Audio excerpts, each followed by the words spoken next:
उत्तर प्रदेश की सबसे hot seat बन चुकी है गाजीपुर, जहां से बसपा के सांसद माफिया रहे मुख्तार अंसारी के भाई अफजाल अंसारी सांसद हैं। लेकिन इस बार उन्होंने बसपा का दामन छोड़ और सपा के चुनाव निशान पर वो गाजीपुर का लोकसभा चुनाव लड़ेंगे। वहीं राजनीतिक सरगर्मियां क्या हैं? भाजपा बसपा के प्रत्याशी अभी मैदान में नहीं आए हैं, लेकिन लोगों का कहना है कि अगर कोई अफजाल अंसारी को चुनौती दे सकता है तो वो जम्मू कश्मीर के उपराज्यपाल मनोज सिन्हा हैं। आपको बता दें, गाजीपुर जिला में इस बार सियासी पारा चढ़ा हुआ है। इसी सिलसिले में लोगों से खास बातचीत करने पहुंचे सहारा समय संवाददाता सुशील तिवारी। आइए देखें ये खास रिपोर्ट। उत्तर प्रदेश में पूर्वांचल की सबसे हॉट सीट गाजीपुर जिले में इस समय हम आए हैं, जहां पर लोकसभा का समीकरण ऐसा है कि राजनीतिक पंडित भी हैरान हो जाते हैं। यहां पर मौजूदा सांसद अफजाल अंसारी इस बार सपा से चुनाव लड़ रहे हैं। इससे पहले वो बसपा से सांसद रह चुके हैं। इस समय हम आए हैं गाजीपुर जिले में, जहां पर जनता का मूड क्या है हम आज जानेंगे। अगर डबल इंजन की सरकार की बात करें तो रोजगार कितना मिला, युवा कितना खुश हैं, और इसके साथ ही कुछ ऐसे लोग भी हैं जो कि राजनीतिक समझ रखते हैं। आखिर आने वाले समय में 2024 के लोकसभा का समीकरण क्या होने वाला है, सीधे मैं आपको दिखा रहा हूं। आखिर स्थानीय सांसद के विषय में जनता क्या सोचती है। अभी यहां से बसपा और भाजपा ने अपने प्रत्याशियों के पत्ते नहीं खोले हैं। आपका पूरा परिचय क्या? मैं ज्ञानेंद्र सिंह, गाजीपुर।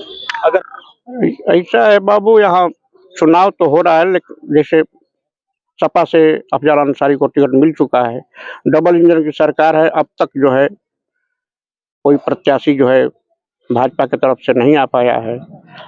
अब जब भाजपा का प्रत्याशी आ जाएगा, उसके अनुसार ही जो है जनता जो है अपना डिसाइड करेगी। वैसे तो अफजाल अंसारी 3 बार लड़ चुके हैं, लेकिन उनका जो है करने का जो है तौर तरीका जो है हम लोग तो जो है यहाँ बहुत दिन से देख रहे हैं। 3 बार आए वो चुनाव लड़े, लेकिन यहाँ कुछ उनका जो है काम हम लोग को धरातल पर दिखाई नहीं दिया। आप अपना पूरा परिचय दीजिए। मैं सेना से रिटायर्ड हूँ और इस क्रिकेट से डिप्लोमा भी किया हूँ, NIS किया हूँ। अजीत सिंह, NIS कोच हूँ क्रिकेट का, और अभी भी STD कर रहा हूँ, पढ़ाई भी कर रहा हूँ। अगर अजीत जी हम पूछें इस बार के चुनाव की, तो आप युवाओं को भी देखते हैं, खेलों में भी आप प्रतिभाग करते हैं। इस बार जनता का मूड क्या होने वाला है? सरकार जो ये वादा करती है, हमने रोजगार भी दिया, लेकिन हमने देखा जो अभी यूपी पुलिस की परीक्षा थी, चेहरे पे मुस्कान थे उन युवाओं के, लेकिन वो चेहरे मायूस से हो गए जब पेपर लीक हुआ। रोजगार पर आप क्या कहेंगे, सरकार ने कितना दिया?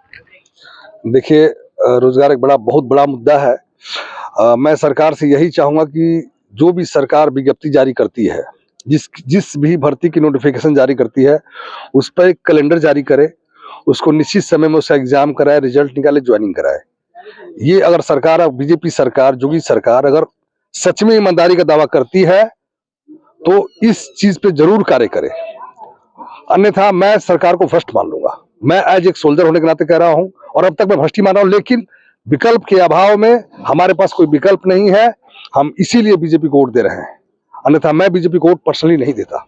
का ये कहना था कि हो सकता है भाजपा को उसका फायदा हो। अगर मैं उस पे आऊं तो आप क्या कहेंगे? बिल्कुल, देखिए, मैं अगर मैं अखिलेश जी की जगह होता या राहुल गांधी जी की जगह होता और मुझसे आप पूछते, तो मैं बड़े ही प्रेम भरे मन से जय श्री राम कहता और भजन करते हुए वहां पे श्री राम मंदिर में जाता, वहां दर्शन करता और कहता कि अखिलेश की जगह होता तो कहता कि मेरे पिता से गलती हुई, मैं उस गलती का प्रायश्चित करने आया हूं, और चूंकि देश राम का है, कृष्ण का है, तो बीजेपी सरकार ने बहुत अच्छा काम किया है। और निसंदेह जनता आज जो है हमारे हिंदुत्व जो है, इसमें इस बात पे मुझे कोई संदेह नहीं है, और हम हिंदू हैं, गर्व से हिंदू हैं, और मोदी जी, योगी जी से हमें बहुत अपेक्षा है, और अभी भी मैं मोदी योगी जी का ही सपोर्ट करूंगा। तो पूछें अजीत जी, तो काफी परीक्षाओं को आपने करीब से देखा है। IAS की परीक्षाएं लीक नहीं होती, लेकिन ये परीक्षाएं लीक कैसे होती? हाँ, बिल्कुल। देखिए, मैं तो सेना से हूँ, हम तो सेना में तो गलती हुई तो पनिशमेंट है, कोई माफी नहीं है। तो सरकार को बिल्कुल चाहिए कठोर कार्रवाई करे, और कठोर कार्रवाई करेगी तो निश्चित रूप से पारदर्शिता बढ़ेगी और इस तरह का कार्य नहीं होगा। अगर हम आपसे पूछें तो गाजीपुर का इस बार समीकरण क्या होने वाला है, जनता का मूड क्या रहेगा, और आप क्या कहेंगे? अपना पूरा परिचय दें। मैं दीनदयाल गाजीपुर से। जनता का मूड चुनाव को लेकर काम के ऊपर ज्यादा लोगों का ध्यान है और कुछ तो प्रत्याशी के ऊपर भी डिपेंड करता है। अब लोग सोच ही नहीं पाते, समीकरण बदल सा जाता है, जाति फैक्टर भी हावी हो जाता है। मधुसूदन सिंह। पूर्वांचल का सबसे बड़ा रोग यही है कि जातिवाद पर वोट पड़ता है। अब अफजाल अंसारी जी कैंडिडेट है, अब बसपा किसको देती है उस पर आधारित रहेगा चुनाव। विकास पुरुष जो है सिन्हा जी जो है, जो आ जाए तो हम लोग जो है गाजीपुर का जो है विकास जो चाहते हैं। और सांसद जो इस समय है अफजाल अंसारी, जो कि सपा ने उनको अपना उम्मीदवार घोषित किया है, चुनावी समीकरण क्या रहेंगे, आपकी क्या राय है? अपना पूरा परिचय। नंदजीत सिंह गाजीपुर से। जो है जनता बदलाव चाहती है, लेकिन भाजपा का कोई कैंडिडेट अच्छा उभर कर आए सामने तो जनता उसको मनोनीत करेगी। तो इस मुद्दे पर अब विकास की बात हो रही है, गाजीपुर में कितना विकास हुआ? मैं विजयकांत सिंह। गाजीपुर में विकास के नाम पर कुछ भी नहीं है। जितने भी सांसद हुए हैं सब गलत हुए हैं। बहुत धुरंधर पड़े हुए हैं, राधे मोहन सिंह हैं, अरुण सिंह हैं, अन्य लोग पड़े हुए हैं, लेकिन अब देखते टिकट किसने उस पे जो है यहाँ के जो है आबो हवा ठीक होगी। अफजाल अंसारी भी कैंडिडेट अपने व्यक्तिगत तौर पर तो बहुत अच्छे थे, लेकिन उनका जो है एक नाम जो आता है अंदर से जो है भाई के नाम पे जो है कलंक है, यही है। नहीं तो वो भी सांसद ठीक, लेकिन काम नहीं किए। कुछ किन मुद्दों पर इस बार चुनावी समीकरण हावी रहेगा? विकास के नाम वोट करेगी। जो विकास कराएगा देश का, प्रदेश का, गांव का, उसको हम वोट करेंगे। क्या है ग्राउंड जीरो से गाजीपुर जिले में लोग हैं, इस बार माहौल क्या होने वाला है? अपना केश कुमार सिंह। समीकरण वही भाजपा का चलेगा, क्या हम कहें, उनको तो वोट देना ही बेकार है। सांसद बने हैं, कोई काम किए नहीं हैं। कोई एक काम बताइए कि किए हैं हम लोगों के क्षेत्र में।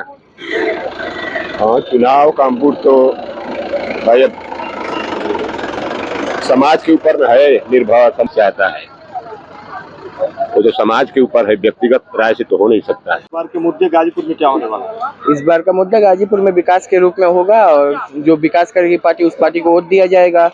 क्योंकि अभी बीजेपी ने कोई कैंडिडेट फिक्स नहीं किया है अपना। पूर्व कैंडिडेट जो हमारे हैं अफजाल अंसारी जी, वो पूर्व पहले सब बसपा के प्रत्याशी थे, लेकिन अब इस बार उनको सपा ने टिकट दिया है। तो देखिए भाजपा किसको टिकट देती है, उस हिसाब से ये इस बार देखा जाएगा। अगर भाजपा किसी अच्छे कैंडिडेट को टिकट देती है तो इस बार भाजपा को वोट दिया जाएगा। गाजीपुर जिले में अफजाल अंसारी ने कितना विकास किया? कुछ नहीं, 0 पॉइंट। आपका नाम क्या है? अच्छा लाल। कितने नंबर 10 में से देंगे अफजाल अंसारी को? 1 नंबर नहीं। तो फिर इस बार जनता का मूड क्या होगा? अरे वो तो गए, उनका तो अंदाज है कि सफाया है। लेकिन भाजपा ने तो यहाँ से प्रत्याशी नहीं खड़ा किया, बसपा ने। करेगा ना, करेगा, इंतजार करिए, करेगा। वो तो वक्त तो जो काम किया होगा वो जीतेगा, जो नहीं काम किया होगा वो। डबल इंजन की सरकार ने विकास कितना किया? वो तो गुजरात में कुछ नहीं किया है, गाजीपुर में कुछ नहीं किया, और जो अदर कहीं किया होगा बाकी गाजीपुर में कुछ नहीं किया। लेकिन इस बार बीजेपी कह रही है 400 के पार। वो कहने के हम ही कह सकते हैं, सभी पार्टी कहेगी, कोई पार्टी पीछे नहीं है। कहने को तो सभी कहेगा कि हम 100% ले जाएंगे। तो माहौल क्या होने वाला है? माहौल तो अभी कुछ नहीं बता सकते हैं। लेकिन इससे पहले अफजाल अंसारी चुनाव जीत चुके हैं। वो आंधी थी, उस समय कुछ और था, अब समय बदल गया है। क्या विकास किया गाजीपुर जिले में? सांसद ने विकास किया है, जमीनी स्तर पर विकास किया है, और निकलेगी भाजपा ही। लेकिन गाजीपुर का ऐसा समीकरण लोग कहते हैं सिन्हा जी ने विकास किया, चुनाव हार गए। हाँ, विकास तो किए थे, काम किए थे, गाजीपुर में बहुत ज्यादा काम किए। दूसरे प्रांतों में हम लोग जाते थे तो हम लोगों को खुद बेइज्जती महसूस होती थी। काम किए थे, लेकिन जनता नहीं सोच पाई, तो भाई जनता के ऊपर है। हाँ, क्या है चुनावी मूड क्या रहेगा इस बार? हर हर मोदी। अफजाल अंसारी यहाँ से सांसद हैं, सपा से चुनाव लड़ेंगे और भाजपा का कैंडिडेट अभी तक खड़ा नहीं हुआ। आखिर चुनौती कौन देगा अंसारी बंधुओं को? मनोज सिन्हा आएंगे। आएंगे। और अगर मनोज सिन्हा जी नहीं आए तब तो अंसारी जीत जाएंगे। आप क्या कहेंगे, अपना पूरा परिचय? मेरा नाम राहुल चौधरी। अभी क्या चुनावी मूड क्या है? चुनावी मूड तो अभी कुछ पता नहीं चल रहा है, अभी कुछ समझ में नहीं आ रहा है, क्योंकि नज़दीक डेट होगा ना तो समझ में आएगा। अब विद्यार्थी हैं, गाजीपुर की जनता किस बिना पे वोट करेगी, रोजगार कितना मिला, अफजाल अंसारी को हराने के लिए पार्टियां कमर कसती हैं लेकिन चुनाव हार जाती हैं। वजह यहाँ पे क्या है कि अगर मैं देखूँ तो सबसे बड़ी बात है यहाँ पे अशिक्षा। और लोग अभी जो फिलहाल वक्त में है, हमारे ज़िले से 7 विधानसभा जो क्षेत्र है वहाँ पे हमने पूरी की पूरी सपा जीती है। और सपा का ये पहले से ही गढ़ रहा है, क्योंकि अल्पसंख्यक वोट और यादव वोट, राजभर, ये बहुत ज़्यादा फैक्टर करते हैं। बीजेपी कोई ऐसे प्रत्याशी को यहाँ से लाए जो इन सबको भुनाए, अल्पसंख्यक में भी वो अपना वोट खींचे, और कुछ ना कुछ वो मुद्दे मेन बीजेपी का बस एम हो चुका है। सनातन धर्म अच्छी चीज़ें हैं, हिंदू धर्म को हम भी उसका सपोर्ट करते हैं, लेकिन जो आजकल मेन मुद्दा है शिक्षा, रोजगार से बहुत दूर दूर आप देखते होंगे, रोजगार का कोई मुद्दा ही नहीं रह चुका है। अब आज के चुनाव में तो रोजगार कोई मतलब ही नहीं रहा है। विद्यार्थी कितने, अभी यूपीपी की इतनी बड़ी वैकेंसी हुई, इसमें भी घोटाला, अभी उससे पहले एआरओ वाली वैकेंसी हुई, उससे भी मतलब आप, और यूपी पुलिस की इतनी बड़ी वैकेंसी में अब तक आप देखे होंगे, आप न्यूज रिपोर्टर हैं, किसी पे कार्रवाई नहीं हुई। क्यों नहीं हुई ये पता नहीं है, लेकिन प्रकाश राजभर ने दामन थाम लिया भाजपा का, क्या इस बार वो ऐसा कुछ रहेगा? उनका तो कोई वैल्यू नहीं समझते हैं, उनका कोई वैल्यू नहीं है, ना उनका कोई अस्तित्व है। आप अगर उनको सिंगल कहीं से चुनाव लड़ाएंगे अगर बिना कोई बड़ी पार्टी के सपोर्ट से, तो चुनाव हार जाएंगे, विधायकी तक नहीं जीत पाएंगे। अफजाल अंसारी को सपा ने पहले ही खड़ा कर दिया, अभी भाजपा से कौन आएगा, आखिर मुकाबला कैसा होने वाला है, चुनावी मूड क्या रहेगा? मुकाबला मतलब तगड़ा होगा, लेकिन भारी रहेंगे, अफजाल अंसारी जी भारी रहेंगे। ऐसा समीकरण जहाँ पे लोग हैरान से हो जाते हैं, लेकिन गाजीपुर जिले में अंसारी बंधुओं का रसूख इतना बड़ा है कि यहाँ पे दूसरे दलों को सोचने के लिए समझना पड़ता है कि प्रत्याशी किसको खड़ा किया जाए। गाजीपुर जिले से इस समय जनता के चौपाल से मैं सुशील तिवारी, सहारा न्यूज नेटवर्क, गाजीपुर। ऐसे ही देश दुनिया के तमाम अपडेट्स के लिए देखते रहें समय डिजिटल। वीडियो को लाइक करें, दोस्तों के साथ शेयर करें और चैनल को सब्सक्राइब करना बिल्कुल ना भूलें।